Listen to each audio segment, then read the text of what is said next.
BMF, tap in. BMF, Business, BMF, tap in. BMF, music, tap in. BMF, tap in. finance, BMF, tap in. All you really need. BMF, M, tap in. All you F. really need. BMF, The game tap you need in. to know. What's up, everybody? This is your boy Wham. You are tuning into another episode of Business Music Finance, the show that gives you the game you need to know. We're talking intelligent topics, no drama, no gossip. Today, I have a very special guest in here, somebody I've known for a very long time. We're going to be talking about a card game. To me, the greatest card game there is, and that is poker, aka No Limit Hold'em. This person I would categorize as semi-pro. He's someone that I talk to when it comes to hands, when it comes to me playing poker, and when it comes to growing my skills. So if you're lucky, he'll give you a little game about how to become a winning player, as well as some tips on how he's become better throughout his journey. So with that said, I want to thank Connor for coming in. What's going on, my man? What's up, big dog? How you doing? I'm doing good. I wish I could be doing better with that chain on, but you shine right now. So, Connor, just give us a little 411 on who you are and what you do. Okay. Well, I've been playing poker now, just poker, for about 3-4 years. It's been a journey. There's been lots of ups and downs. Hell yeah. I really started playing poker with my family. Mm-hmm. When I was younger, my dad taught me. And it's funny because now my dad despises that I play poker for a living. That's how it is, bro. Yeah. And so, to me, poker is no limit hold'em, right? There's also variations of the game. But to you, what is poker? To me, poker's just a social game, honestly. First, it's a social game, and second, it's a job for me. Okay. There you go. First is a social game, takes the job. Now, Kevin baited me into coming to play in a house game in San Marcos way, way long ago. But you talked about your poker origin story is a little bit different. And so you said you started with your dad. Yeah. How did that come about? Did you ask, or did he say, hey, son, pick these up? It was more like a Christmas gathering, the family all came to town, like the aunts and uncles, and we just did I think it was Christmas. It was a Christmas poker game. Okay. A little tournament. Winner got like $100 or so. Who won? I did not win. My aunt won. I came in second, runner up. Oh, word. Yeah. Heads up, aunt versus you. And I think that fueled me. I hated that I lost to her of all people. It was my snobby rich aunt. I can't stand her. Shout out to the ants that we can't stand. Yeah. And so, for me, trying to explain to people what poker is, it is when you take currency and they give you chips, and then you take those chips and you can run those chips up. So let's say I buy in for 300, and then at the end of my session, I've got 1,600 in front of me. So that means I was in for 3, out for 16. What is your biggest winning session at the table? For cash, it would be at my buddy's bachelor party in Vegas. I decided not to party with them one night, and I wanted to go do some heavy gambling. So I went over to Aria, and we played 10, 20, 40. And so what that is 10, 20, 40. Can you explain to people? Yeah. So the blinds are $10, 20, and then 40. And then there's an optional straddle position after the 40. Okay. And I played for probably only like 3.5 hours. They opened the table. It was kind of like a private main game. It was the biggest game going there. I got pocket queens. And what position were you? I want to say I was out of position. The guy went heads up with, but I was in the middle of 3 guys. Okay. I don't really remember too much on the sizing. That's okay. I 3-bet pre-flop. So 3-bet means that whatever was before him, he made it 3 times that. So, for example, if it was 40 to him, he made it 120 or 140 or 160, around there. It doesn't have to be exact, but essentially it is going to be at least 3 times that. Correct. And the guy behind me calls. So you 3-bet, he flats. Yes. Okay. He flats. And then the guy that's in the worst position also flats. The flop comes and it's all cards lower than my queens. Okay. There's probably around like, I want to say 6-7K in the pot, Okay. and I just decided to jam. What'd you jam for? I jammed for around, I was an overbet. It was an over jam. It was probably a little under 10K. Okay. I jam, and homeboy that was right behind me snaps. So when someone snaps you, Okay, maybe not a snap, but like 20 seconds. Yeah. Very quick for a $9,000 call. Enough for you to be like, ooh. Yeah, I'm beat two feeling pair, like an overpair. kings and aces are very real possibility. Yeah. Other guy tanks for like a minute and a half and folds. And the dealer runs it out so fast, man. Like usually I feel like for the bigger games, private games, the dealers are going to give you like a second if you want to make like any deals or anything. I go bum, bum, bum, bum, bum, bum. I hear nothing. And then. And dealer doesn't even look at us. Dude that calls me doesn't even look at me. And it just runs out. And the river's a king. And I'm just gutted. I just felt like he for sure had ace, king, kings, or aces. Yeah. Or some type of king. That's the only thing that's calling me. And I turn over my kings, and he just goes... You turn over your queens. Or my queens. I turn over my queens, and he goes, good hand. Just mugs his hand. Yeah. And you were first to show. Yeah, I was first to show because he called me. Yeah. He never showed his hand. I never asked. Didn't really ever talk about it. I don't know what he had. I was assuming like jacks or tens. Okay. Something like that. That was Overpair versus overpair. I don't know. Never know. Yeah, It could be a rich fish. But that was my best session. I cashed out with like 35K. What do you think you were in for? I bought in for like 12.5. Okay, so he was in for 12K, out for 35K. Now, do you know how much money was made at the 2023 WSLP? First place. First place was 10 million. Around there, 12 million. 12 million is what this Google says. But Okay. do you know how much money was made at the 2023 World Series of Dice? Of dice? Yeah. I didn't even know there was a World Series of dice. There isn't. So if you're playing dice, you need to stop playing dice and you need to start playing poker, okay? It don't make no sense, all right? There's no way you're going to be in for 12K, out for 35K at a dice game without somebody being mad and the dice game breaking, okay? By the way, this private game, there's security, there are refreshments, right? Oh, yeah. You're being pampered. So, like, at the Aria area, there's all the tables, and then they have this, like, I don't know how to explain it, like, almost like a podium area. Okay, yeah. And that's where they opened up our 10-20-40 game, kind of had security standing in the entranceway the whole time. You don't have to worry about anything going wrong in a casino or at a card room. At a private game, it's a little bit different. At house games, yeah. But if you're going to if you're going to a house high stakes game and you don't know people, you should be on high alert. Yes. But if you're going to like Doug Poker or Phil Ivey's game, I would say there's gonna security for that. There's gonna be security. I would look out for the drinks that you're handed. Yeah. More so, or the other things that they give you more so than the security.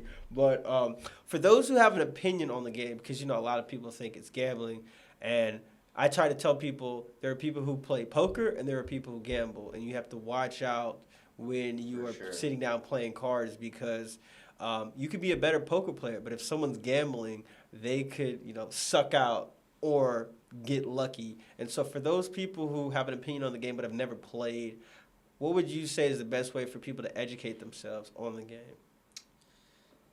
I don't consider myself a poker coach by any means. So any advice I give is with a grain of salt. That's just because I feel like my advice would be giving advice off of my style, and I feel like my style it's very hard to articulate, I feel like, the way I play. Well, you just saw I'm the pepper, and I would think most people season their food, right? So. Right. Okay, fair enough. So, like, for people like just starting out, I would advise like free apps on your phone for just getting familiar. like not real money, like legit play money. I wish I would have did that Play before. money apps on your phone just Yeah. to get you familiar with kind of how the game goes. And after that, I think just like minor stake, live games, like at a card house or a casino. And what he's saying is minor stakes, as in, so you're gonna always have blinds. So most people play $1, $2 blinds. Yeah. There is 50 cent, $1 blinds. There are websites where you can play 2 cent, 5 cent, right? And so you are playing poker with real money, but it is at a very low amount to where if you do lose, you're not having that mental fatigue that you can have when you lose a amount of money, and we'll talk about that later. But back to what you were saying, you would say free apps and Free play live. apps, play live. If you're like really getting into it and you want to grow your knowledge on it, like YouTube chart videos. And what I mean by chart videos is pre-flop charts, where they're going to highlight hands that you should play from which seat you're in and which position. And kind of after you've gone through, I'd say like over 100 charts, you want to kind of dictate your own kind of style and how you're going to use those charts for someone starting out. And for myself personally, when I do play and I know charts and everything like that, like he said, you want to mix it up. So sometimes I may play a hand differently if I was in the big blind versus if I was on the cutoff, when the cutoff is the position before the button.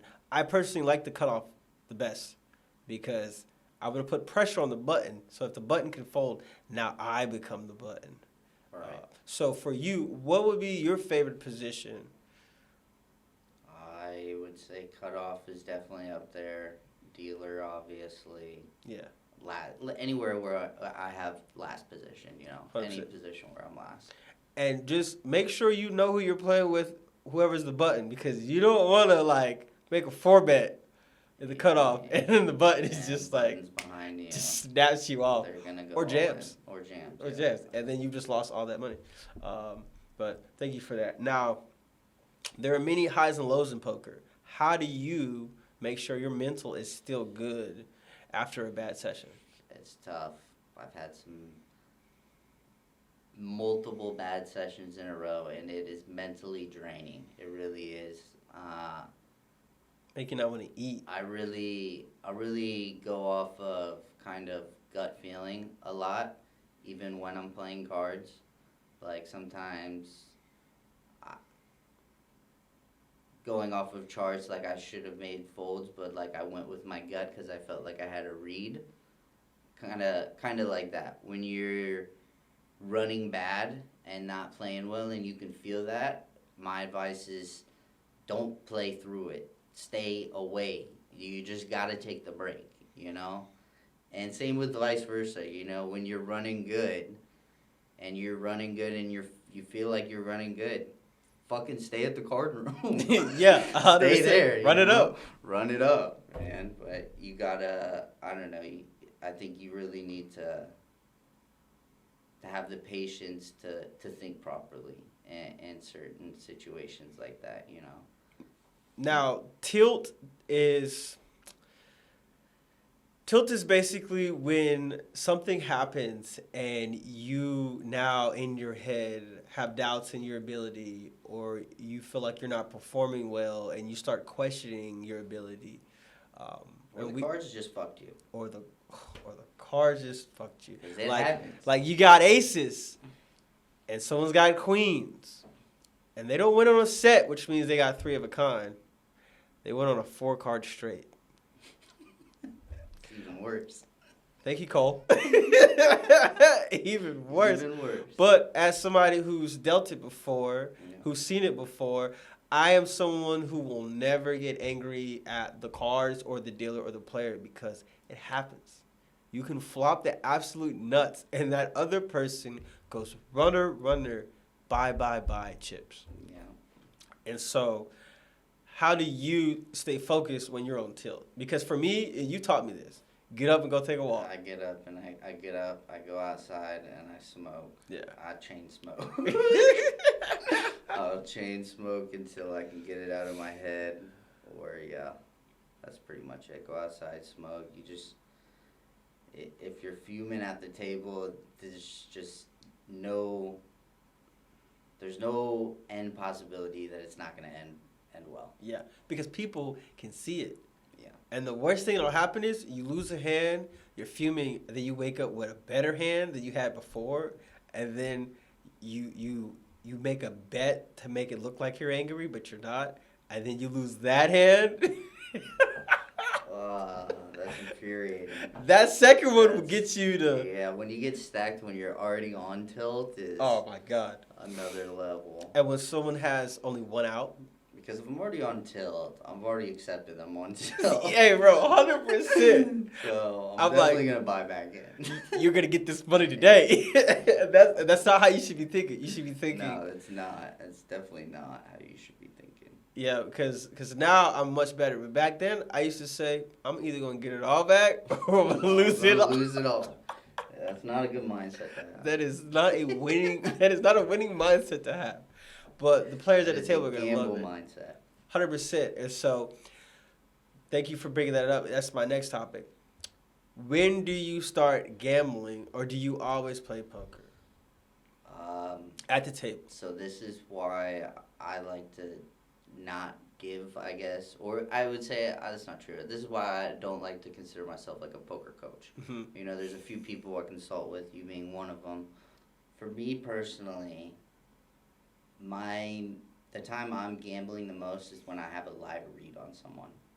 If I feel like they have a weak hand and I can bluff them, then I'll go for it. And in that case, I'm gambling because I'm bluffing.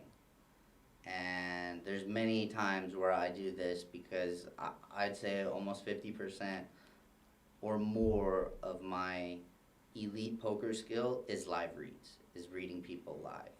So I would say I gamble a lot playing because I take advantage of exploiting people when I feel like their hand's weak. Mm-hmm. And the reason that I see him as a better player than me and the best player in our group is not because he's made more money than us. It's because the way I play is I psychologically break people down. If I can get you to talk to me, you've already lost. Because now your bet sizes are going to be smaller because you feel like, hey, I've been talking to this person. This person's okay. And in the beginning when me and Connor used to play, I used to get Connor. But now Connor don't talk no more when we play. And now I can't get a read on him.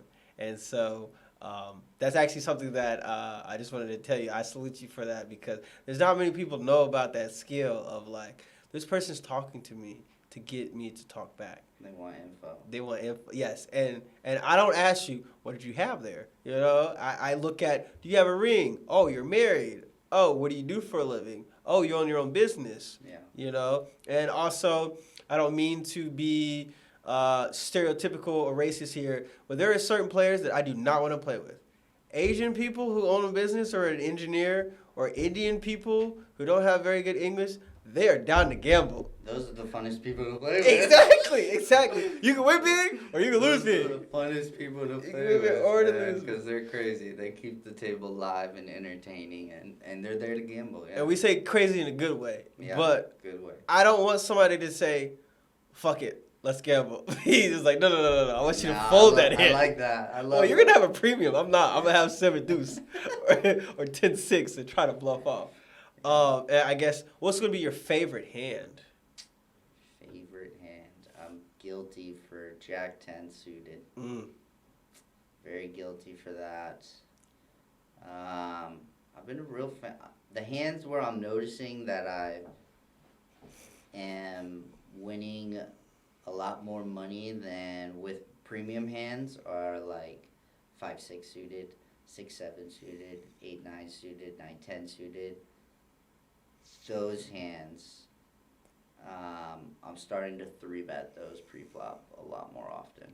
And the reason he's saying that is because I guess there are charts, there are stories, but generally when you're cracking aces or kings or queens, which are the top 3 best starting hands in poker, when someone makes a bet with those, generally the people they're going to call are going to also have face cards or premium hands, Jack 10, tens, jacks, king jack, queen ace, right? And so if there are four people with two face cards apiece, that's going to be 8 face cards that they have. So 5-6 is going to have an advantage because a lot of people are going to be holding their outs or holding the other cards that the people need to hit. And so generally speaking, you're more better to have a 4-7-8 or a 5-6-3 hand come out when you're playing in a bigger game, because in a bigger game, not everybody's going to shove. They're going to try to maximize. Those are the spots where it's going to feel uncomfortable for the first 50 times you do it. It's going to feel uncomfortable because to do it properly, you need to eliminate players pre-flop. You don't want to get it in 3 ways. You don't want to raise small enough to where you're going to have 5-6 callers because you just lost a ton of equity, regardless if you hit a pair on the flop, You really want to go 3-4 ways max when you're doing those. And so when he says bet small, let's say you're playing $1, $2, and you get aces, and you bet $17. Yeah, it's a little fishy. What do you mean by fishy? 2 to 17 with aces. I just feel like if everyone folds you, you're gonna kick yourself in the nuts. Okay, so if you're playing 1-2, your first stack, you got aces. Where am I in the position? You are under the gun. I'm under the gun. So in that position, I'd be a sleazy slime ball and I'd flat. Okay. I'd be a sleazy slime ball and I'd flat because there's 7 players or 6 players behind me that all have to act. Yeah. And what I'm gonna do is sit there silently, observe every motherfucker, and just pray that they raise. It's gonna be like this. Because then it goes call the raise, call the raise, Yeah. call the raise, and then it gets back to me and whop. Raise the rent. Now we're gonna re-raise Yeah. to where it's like 50 a hundo. But let's say it just flats around and you go 9 ways to the flop with aces. You hope for a deuce queen flop, and someone's got at least queen jack, maybe a queen 10. Yeah, and you got 2 pair already. And then someone just calls you off with that too. With the deuce, yeah, you're gonna hate yourself for not 3-betting. I always say I'd rather win $3 than lose 76, right? So I'd rather get the blinds with aces than to lose because I tried to limp in. But sometimes limping in does work, right? You can flop a set. That's an overall hard fact. In my first 2 years, first year really, only playing poker, was I had the mindset that it was $600 a day is close to $150,000 a year. Mm-hmm. So in my mind, that was like the goal for every poker session, 600 or lose it all, at least, which is a terrible mindset to have. And it took me a while to be okay with, man, I just spent 6 hours here and I'm only going to leave with $70 profit. It took me a while to be okay with accepting that. Mm-hmm. Instead of, because there's ups and downs. Staying another hour to where I could get 500-600 winnings, which would rarely happen. It usually ends up losing like 1,000-2,000 instead, Exactly. So definitely, I love that saying, I'd rather win $3 than lose 70. I think that's a really good base for when you're starting poker. Thank you. And for y'all young out there, like I said, he's got a lot of game. One of the things that I have found myself doing is I've been flip-flopping from doing this that I'm about to talk about. I will begin to gamble more when I have my starting stack, and then I run that starting stack up. Let's say I go from 300 to 700. Now I tighten up, so I play less hands, right? Versus what people do is they'll generally start tight, and then they'll try to get their 3 to 7, and then they'll play looser, right? So I think it starts with your stack size first off. I think your stack size is, regardless what game you're playing, is going to dictate how you should start playing from the moment you sit down. and when he says stack ties, he's talking about How many chips? he's talking about blinds, right? So if you are playing a 1-2 game, generally speaking, you can start at 100 is the lowest, and then the max you can get is sometimes 300. And so if your blinds are 1-2, you're going to divide 100 or 300 or whatever you buy in by 2. So let's say you start with 100, you now have 50 big blinds, or you start with 300, you now have 150 big blinds. 100's pretty hard to start with. And be profitable. And, well, I think if you're going to start with 100, they need to use your sort of tactic. I'm sorry, are you saying 100 big blinds or $100? $100. So 100, so 50 big blinds, you're saying. Oh, okay. Sorry. I get, yeah. 100. Like, if you're starting with $100, like, min buy-in, Shove you first. need to use Wham's tactic and be aggressive and shove, and you gotta gamble. Because if you call 3 hands with $15 a piece and you fold each of them, you've just lost $45. Half your So you stack. only have $55. Yeah. And so now you're more likely to get called by another hand that gets sucked out on because Yeah. it's only $55. I think you can be patient and still jam. You know, wait for a good hand and then just jam. hmm And speaking of jamming, we're going to talk about bomb pots now. Stay away from them. Stay away from them. I would agree. I tell people the only time I play bomb pots is when I'm already I on tilt. actually hate that Texas is so obsessed with bomb pots. It's the one thing that I dislike about the Texas poker community, I will say. But everyone loves them, so you can't really, you gotta. And what he's saying is he doesn't like the double board. Correct. Double I, board. I don't mind 4-card. I'll play pot limit Omaha. I don't like the double board aspect. That's better clarification. Yeah, I don't like the double board aspect at all. But you play a 5-card one board. Yeah, I understand 5-card. I understand 4-card. I prefer 2 cards though. I just feel like it's a pure, more strategy, less gambling game. Yeah. I feel like the more cards you have in your hands, the less strategy there is. The more you can get in trouble. The less strategy it is. It just more comes down to like luck. Like there's luck in Texas Hold'em, but the luck for 4-card and 5-card poker is like times 50 the luck than it is for Texas Hold'em. And what he means by that is say he's got ace, ace, king, king. He's got aces and kings that are double suited. He's got 4 cards.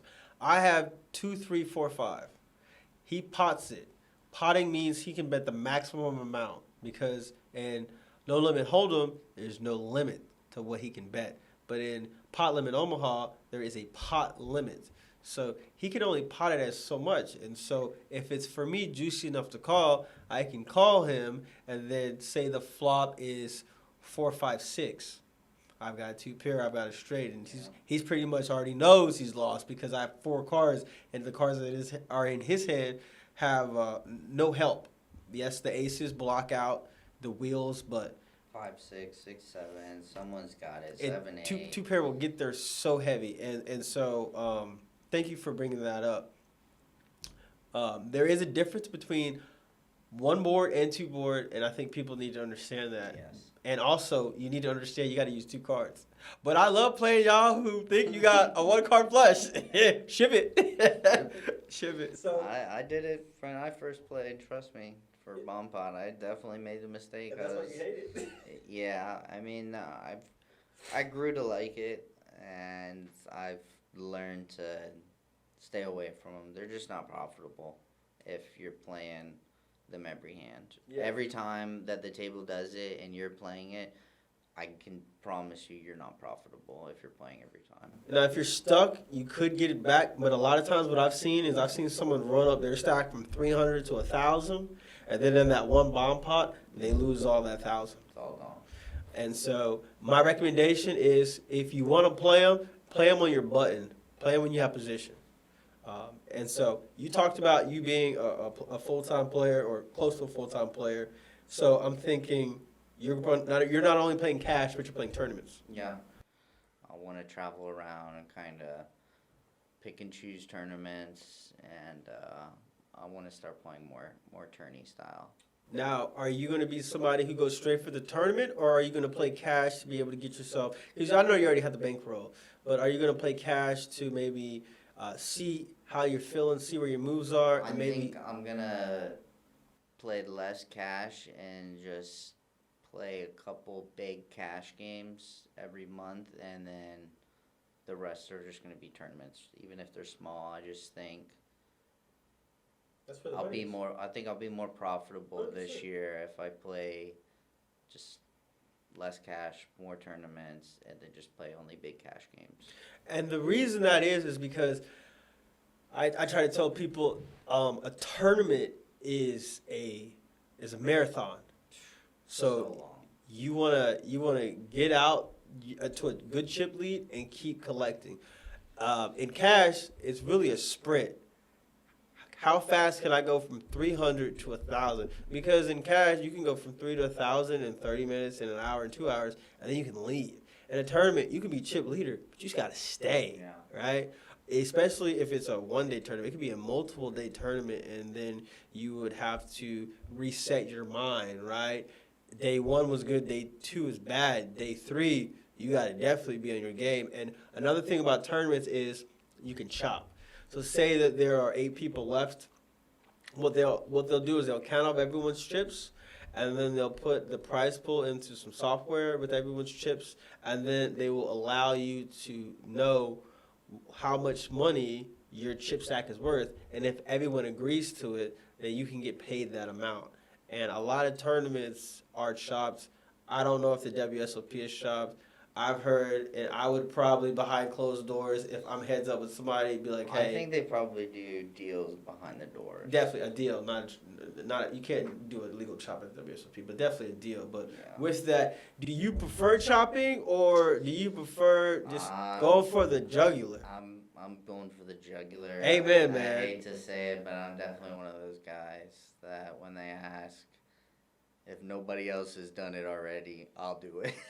Yeah, I'll put my hand up. 100%. We're not chopping. And it's not about like wanting to keep playing or wanting to demoralize the smaller stacks. It's about if I win a huge tournament, I'm pretty sure if Connor wins a 250,000 guarantee, any other tournament smaller than that, he'll probably chop. But if he gets to the final table of a 250K, why would I take 4th, 5th, or 6th place?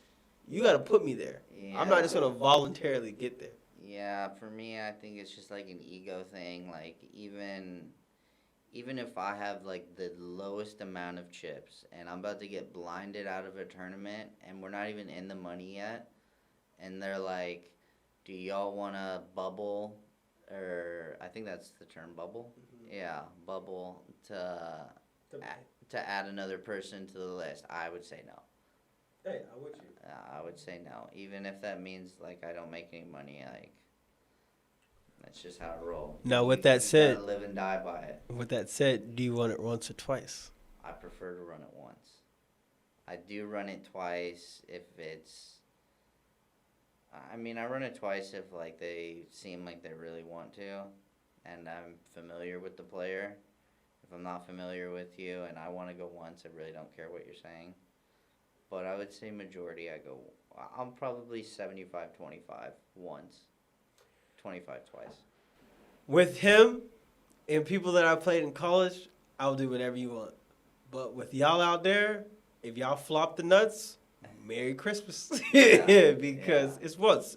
And it's because over time, that's the real way. Running it twice, you're wasting your time and you're losing money. Now, yes, if someone has a flush draw, or a straight draw, and they get there. I think they get there. Them asking before you ever show cards is the biggest tell to, like, if they call your all in and then there hasn't even been 5 seconds and they ask you, do you want to run it twice?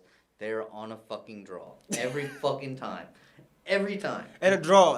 What is a draw? A draw is they're open-ended. They have 4 cards in a row, or they've got 4 of a suit, and they're drawing to a flush or straight. So they need the 5th. They need help. The 5th. Their hand is not made. Yes, correct. Or they have like a pair and a flush draw, but it's like a bottom pair. Mm-hmm. You know, stuff like that. They're on a draw every time. Punish them. Now there are people, but there are people that say, "Do you want to run it once or twice?" I have aces. I would never believe them. That's my word of advice. I would never believe them. Okay. If you know them. If this person has, I just want to tell you, if this person has played 2 hands all night, and then jams, and he's got a pretty big stack, and he's got glasses, he's probably got aces, bro. Yeah. But then again, I would say, no, rip it. Yeah. Yeah, if you got aces, I want to crack them. Yeah, it is what it is. I think it's pretty obvious when someone like that has aces. You know, haven't played any hands, and then it's a pre-flop and they jam. Like, they've got an overpair, and it's north of kings. Which means it's either kings or aces. And one thing before we get to the music segment, and I appreciate Connor being here, I want to talk about is the list. The I will never pay you off list. So what that is everyone needs to have this. You will call someone's bet pre-flop. You will call their bet on the flop. You might call the turn. But on the river, if you're not there, I don't care if it's $12. There are certain people you should never pay off. Or if they jam, never pay them off. Because either they haven't given action to anyone else at the table, or you know that they are a very tight player and you will never get your money back. I hate when I see players call off somebody who's maybe they're older, maybe they're old school, or they've only played 2 hands. You've called somebody off who's only played 2 hands in 2 hours. So that means they've been sitting there waiting for kings or aces or queens. And if you watch what they're watching on YouTube, they're watching a YouTube graph chart. You call them off, and then you get mad when you lose. You should never pay these people off. No. I think you only should pay off when you're legitimately, the only reason you're putting in the chips is to get information. Exactly. And you don't need information when you've already realized this guy has only played 2 hands in 2 hours. There's a difference between paying it off because you wanted to see his cards and paying it off because you want information. There is a difference between those two right there. How would you differentiate? Paying it off because you wanted to see that he had you beat, or you wanted to see his hands, you just couldn't let it go. You couldn't detach from your emotions, and you gambled to put in the chips to see his cards. Now, if you've never played with a player, or maybe this player is a solid player and they've just kind of gotten the better of you, and you just can't get a read on them, and it's not a ton of money, and you have some equity in the hand, I think it's worth paying it off to see his hand. Because not only have you seen the hand, everybody else has seen the hand. And my favorite is... But I think you should do it with also equity. Don't just pay off with, like, ace high. Like, unless you've got a soul read. And a soul read...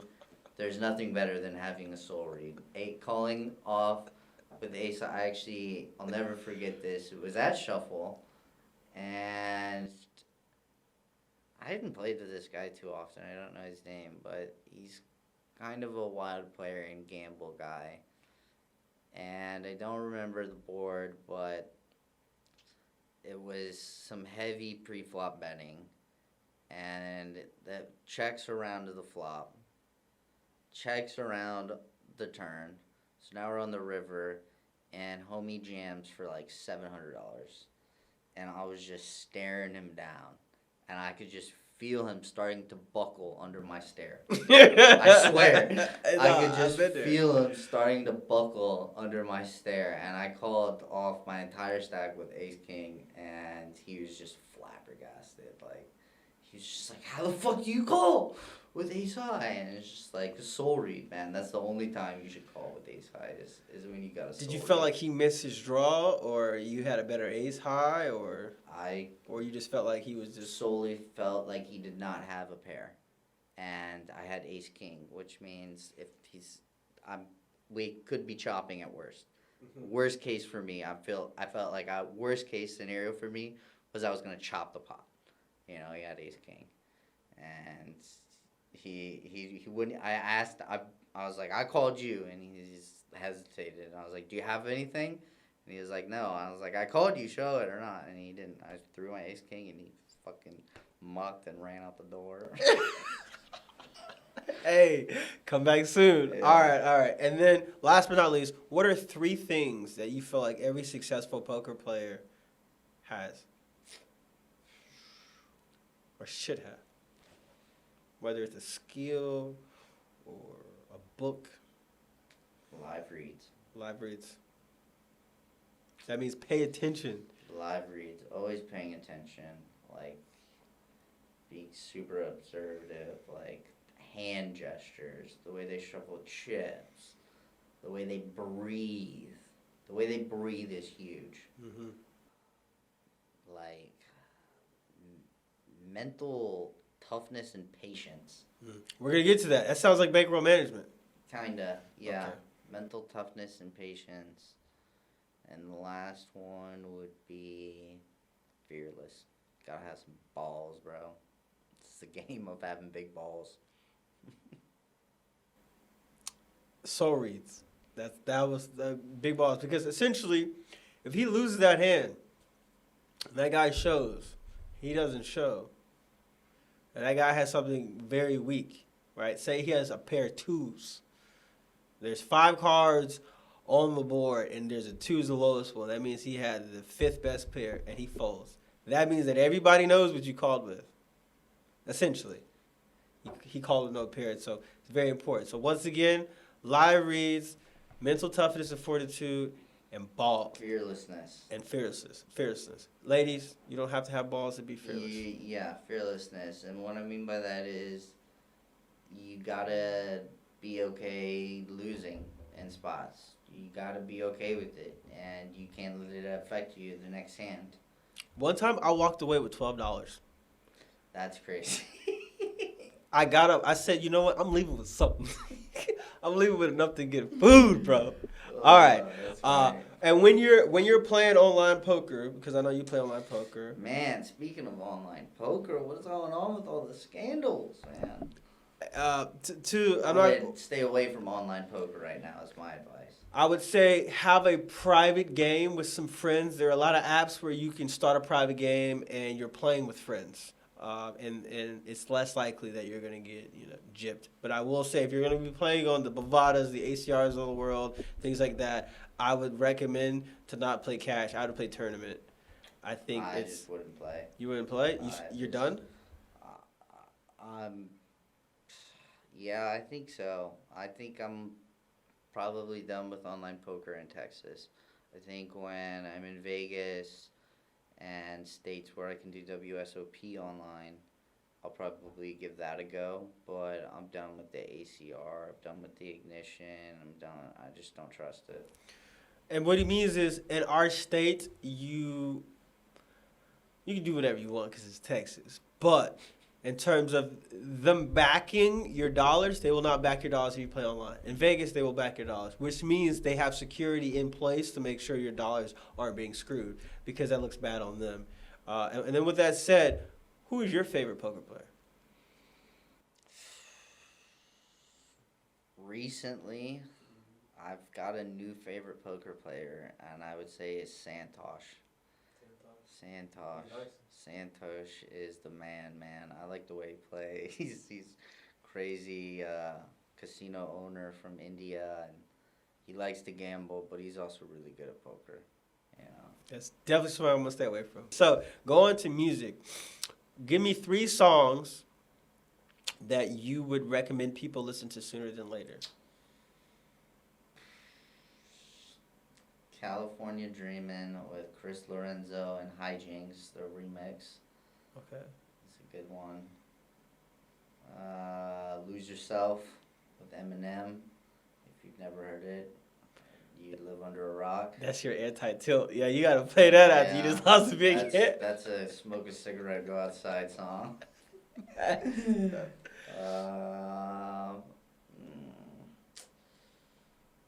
think of a third one. Maybe some shuffle people out there. Dope by Peekaboo. Dope by Peekaboo. Dope by Peekaboo. That's been one of my favorite jams right now on the poker table. Alright.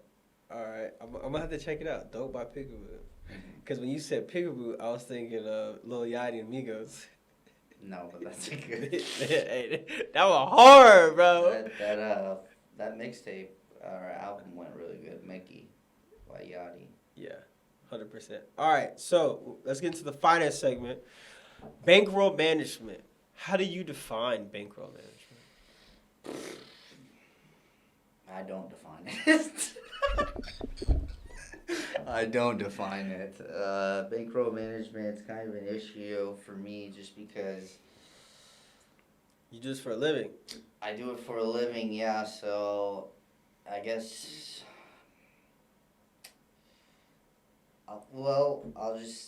the most I've ever lost in a day is 15 grand, and I did play poker for, I think, like 40 days after that. I played, like, maybe online or, like, an app on my phone, like, for, like, minor stakes, like, less than $100. I just want to say for y'all, if y'all have ever lost 15 grand, you go home, it's okay to go to sleep without any food or brushing your teeth. So, Cause it get like that, bro. yeah, I just, like, had to take a step back, and it was really hard, you know, because you're, like, in my mindset, I was itching to get back to the felt. To try to get it back. To get that money back, and you can't go into a poker game with that mindset. That is pre-existing tilt. And if you're going to a game with that, you're just not going to be in the right mindset. So it legitimately took me like 30, 40 days, no poker after my biggest loss. And do you self-reflect or do you just move on? Do you say, I made these mistakes, I played these hands that I shouldn't have played? Yeah, I mean, it lived in my head for like a full week. Like, just wake up thinking about the hand. Yeah, or you dream about not losing.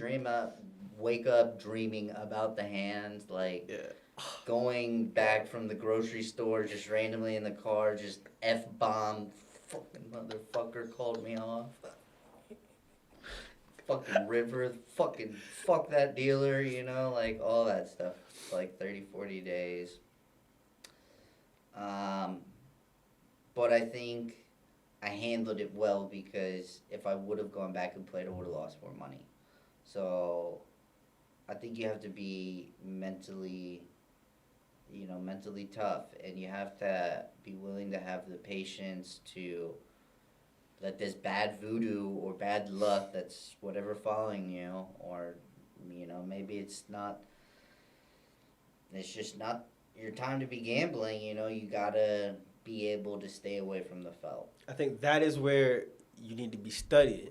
Like an NFL team, after they lose on Sunday, Monday, Tuesday, Wednesday, Thursday, they're looking at film. I feel like the good players, the S-tier players, after they lose, they go back, they analyze in apps, they go back to videos. If you want to become a better poker player, I think you need to do that after every session. Whether you win or lose. Whether you win or lose, after every session, thinking back in your mind, where did I make mistakes? I legit do this after every session.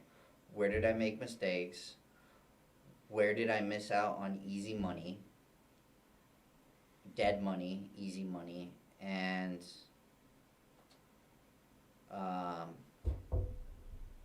kind of call-offs. Like,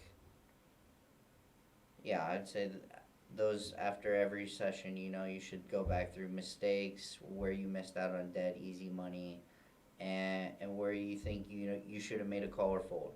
Bad calls and bad folds. And do that after every single session, and you'll get better. How do you manage your bankroll? On a daily basis. That's a good answer. Yeah, I usually go to the card house with a set amount, depending what stakes I'm playing. And you gotta be willing to accept if you run out of money that's the end of your session, which doesn't always happen.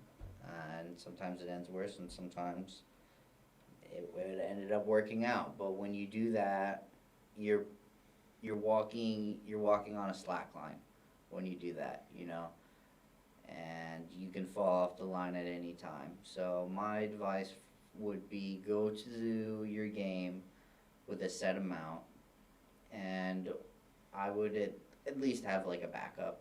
Like, I think that's fair to, if you're gonna go play a card game and gamble, like, I think you should have the set you're gonna buy in for, and I think you should have a backup in case that goes, because shit happens in a card game and you might get fucked. Exactly. And one thing I've learned is if I'm thinking about asking somebody for cash, whether I have Cash App or Venmo or something like that, Don't. That's when you know. That is the tell. You just gotta go. Yeah, If you before you even think about your debit card and go into an ATM, if you're thinking about asking someone for cash, just don't do it. Just go, because you're probably already on tilt, and it's just like, it's not a good feeling grabbing fresh money out of an ATM to go back to the table. It's not. And get an expensive meal. When I win a lot, I eat real cheap. But when I lose a lot, I eat good. And I think it's an offset thing. It's like I already lost $1,000. What's $60 gonna do? Yeah, kind of the same way. Right, versus I win 1,000. Man, I'm about to have me a 4 for $4 from Wendy's, boy. This is gonna be good. That's where we're different. I'm still gonna go get some lobster. Hey man, hey, I appreciate to you. eat good. Appreciate you coming through. Last but not least, this is your camera. Is there any other advice or anything you want to give people who are interested in playing to what I think is the #1 game in the world? And I think in 2024 it's going to blow up even more in communities that don't necessarily play the game. Yeah, I think being a good person at the table, like, don't just, like, I think poker's losing a lot of its original, like, poker etiquette almost. This is a gentleman's game. Regardless, we're playing high stakes gambling for thousands, of dollars. It's a gentleman's game. You can talk shit, but there's just kind of like a proper way to do it, I feel like. Don't be a hit and run guy. Be good for the game. If everyone's straddling, be a part of the game. This is how we keep good games. This is how we get new players. This is how we get new fish. This is how the poker community grows. And I think a lot of the current games are losing a little bit of a side of that. That's my last message. I can get that. And what I want to say is no coolers, because I feel like if we are more educated on coolers, the game would be better. A lot of people say kings versus queens is a cooler. I would agree with that if it's pre-flop. You were never ahead.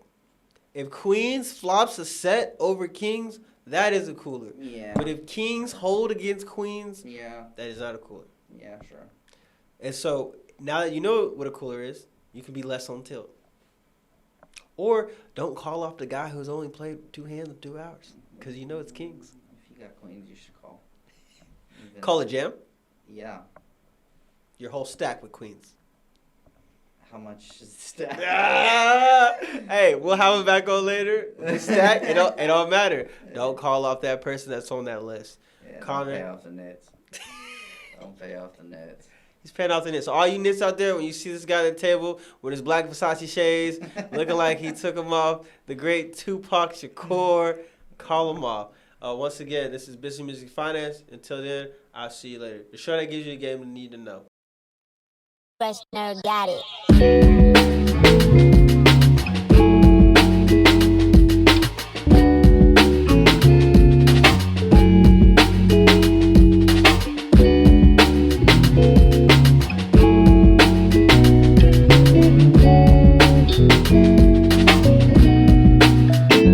Then I read it all like it was nothing.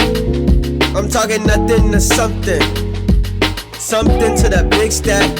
Mama love how I did that. 2 rows of 3, call that the 6-pack. Ain't got no gambling problem, I got a competitive problem and a losing problem. There's no way that I can lose all of them. Call me David, cause your Goliath stacks your fall leaves are autumn. And when I tip the dealer, they be like, he is awesome. Might throw him, might toss him, kill him softly. Not playing jacks like King can be costly. KTS was free, then Lauryn Hill. You ain't know that, it's like I ain't know Ace King can hurt to stack for real.